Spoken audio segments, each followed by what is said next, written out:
మాది ప్రొద్దుటూరు అండి. ఇక్కడ ఎలా ఉందన్న శివప్రసాద్ రెడ్డి గారి పనితీరు ఎలా ఉంది, అసలు ఈ 5 సంవత్సరాలు ఎలా చేశారు? డెవలప్మెంట్, ఫుల్ డెవలప్మెంట్ ఉంది ప్రొద్దుటూరు. ఇంతకుముందు డెవలప్మెంటే లేదు. 25 ఏళ్ల నుంచి పోయిన గత 25 సంవత్సరాల నుంచి అసలు ఎక్కడ వేసిన గొంగలు అక్కడే ఉంది. కానీ ఇప్పుడు రాచమల్లు శివప్రసాద్ రెడ్డి వచ్చినాక డెవలప్మెంట్ చాలా బాగుంది. మళ్ళీ కూడా అతనే వస్తాడు.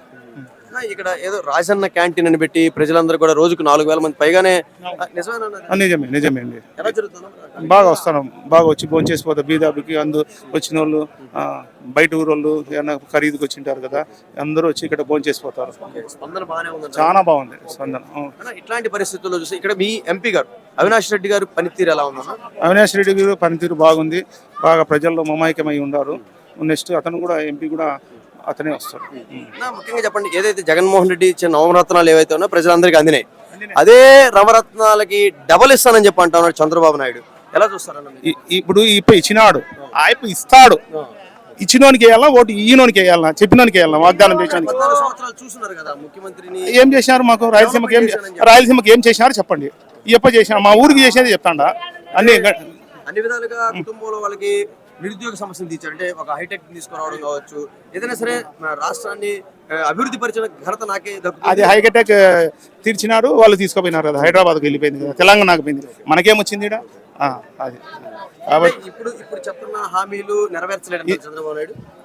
నెరవేర్చి ఈ పక్క రాష్ట్రాలంతా ఎట్లుంది? కాంగ్రెస్ వచ్చింది కదా, ఉచిత బస్సు అన్నారు. ఏం మాత్రం చేస్తున్నారు దానికి? లేడీస్కు కార్డు ఉండాలా, అది ఉండాలా, ఇది ఉండాలా, అది ఉండాలా అని చెప్పి లాస్ట్కు మొత్తం తీసేసింది. కాబట్టి కాంగ్రెస్ గురించి మాట్లాడారు కాబట్టి చూస్తాను. ఏదైనా ముఖ్యంగా కాంగ్రెస్ పార్టీ జగన్మోహన్ రెడ్డి అనేక విధాలుగా కేసులు పెట్టింది. ఇక్కడ కూడా చంద్రబాబు నాయుడు చేస్తే అదే విధంగా ఉంటుంది. ఇంత చిన్న వయసులో ఎవరన్నా సీఎం అయిన వాళ్ళు ఉండారా? మీరు చూసారా? కడప జిల్లా బిడ్డ, ముద్దు బిడ్డ సీఎం అయినాడు కదా. అంతే, ఓడ్చలేక ఇదంతా చేయడం అంతే. ముఖ్యంగా చెప్పండి, ఏదే కాంగ్రెస్ పార్టీ ఇబ్బందులు పెట్టింది, కేసులు పెట్టింది జగన్మోహన్ రెడ్డి మీద, అదే కాంగ్రెస్ పార్టీలో ఒక తోబుట్టుగా ఆమె చేరటం, షర్మిల గారు చేరటం, ఈ కోణాన్ని మీరు ఎలా చూస్తారు? చేరటమే కాకుండా అనేక రకాల ఆరోపణలు చేస్తాం జగన్మోహన్ రెడ్డి మీద, ప్రజల గుండెలో జగన్మోహన్ రెడ్డి మీద ఎలా చూస్తారు? వాళ్ళ ఫ్యామిలీ మ్యాటర్స్ అవి ఏమీ కాదు, అవి ఏమీ కాదు. ఇది కుటుంబ సమస్య కాదన్న. ఇది ఎలా ఉందంటే డైరెక్ట్ గా జగన్మోహన్ రెడ్డిని టార్గెట్ చేసి మాట్లాడటం, రాజశేఖర రెడ్డి వారసురాలు అని చెప్పుకోవడం ఎలా చూసుకోవడం? ఏమీ కాదండి, అది ఏమీ కాదు. ప్రజల్లో విశ్వాసం ఉండదంటారు మరి, రాజశేఖర బిడ్డ అని సింపతి ఉండదంటారు మరి? ఉంటుంది కానీ వాళ్ళు నిలబడిన చోట కదా ఆమెకు ఉంటుంది, కానీ మిగతా వాళ్ళకి ఆడ ఉంటుంది. మరి కాంగ్రెస్ మళ్ళీ వైభవం తీసుకొస్తుందేమో కదా?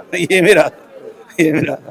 అంటే ఒక కుటుంబానికి అన్యాయం చేసి, ఒక కుటుంబంలో ఉన్నటువంటి జగన్మోహన్ రెడ్డిని ఇబ్బందులు పాలు చేసి ఆమె పోయి చేరటాన్ని మీరు సమర్థిస్తున్నారంటారా? ఇది తప్పు కదా, అట్లా చేయడం తప్పు కదా మరి, 100% తప్పు. తను ఇబ్బంది పడితే తన తోబుట్టు జగన్ వదిలిన బాణం అది అన్నప్పుడు మళ్ళీ తిరిగి జగనన్నకే వస్తే అది కాదు కదా, తప్పు. ఎలా చూస్తారు ఆ కోణాన్ని మరి? ఈ రోజు చూస్తే అవినాష్ రెడ్డి గారి కుటుంబం పైన కావచ్చు, అవినాష్ రెడ్డి గారి మీద కావచ్చు, సునీతమ్మ గారు అటుపక్క చంద్రబాబు నాయుడు పక్కన చేరి ఆరోపణలు చేయటం, ఇలాంటి తరుణం, ఇలాంటి ప్రజలు ఎలా తీసుకోవాలి దీన్ని? అంటే అందరికి ప్రజలకు తెలుసు కాబట్టి ఏమీ కాదు, అది మైనస్ వాళ్ళకే మైనస్, మనకి ఏమి కాదు అది. ముఖ్యంగా చివరిగా చెప్పండి, చంద్రబాబు నాయుడు తెలుగుదేశం పార్టీలో బీటెక్ రవి గారు వస్తా ఉన్నారు పులివెందులకి, జగన్మోహన్ రెడ్డి మీద గెలిచి చేరుతానని ధీమాతో ఉన్నారు. ఎలా ఉండబోతున్నారు? హాస్యాస్పదం, నవ్వుకోవాల్సిన విషయం. అంటే ఈసారి వేరుగా ఉంటుంది ఎలక్షన్స్ అని చెప్పి అంటా ఉన్నాడు. సతీష్ రెడ్డి గారు కూడా తెలుగుదేశం నుంచి ఇట్లా ఈ సైడ్కి వచ్చేసాడు. వేంపల్లి సతీష్ రెడ్డి కూడా దీంట్లోకి వచ్చాడు. తెలుగుదేశం పార్టీ భూస్థాపితం అయిపోయిందంటారు. అంతే, ముగ్గురు కలిసి నలుగురు కలిసి తెలుగుదేశం రాదండి. ప్రజలకు హామీ ఇచ్చినాడు, నెరవేర్చినాడు, అది నమ్ముతారు ప్రజలు. ఇప్పుడు 5 ఏళ్ళు తిన్నారు కదా, ప్రతి ఒక్కరు తిన్నోళ్ళు ప్రతి ఒక్కరు అయిపోయిన మర్చిపోరు, ఖచ్చితంగా అతనికే ఓటేస్తారు.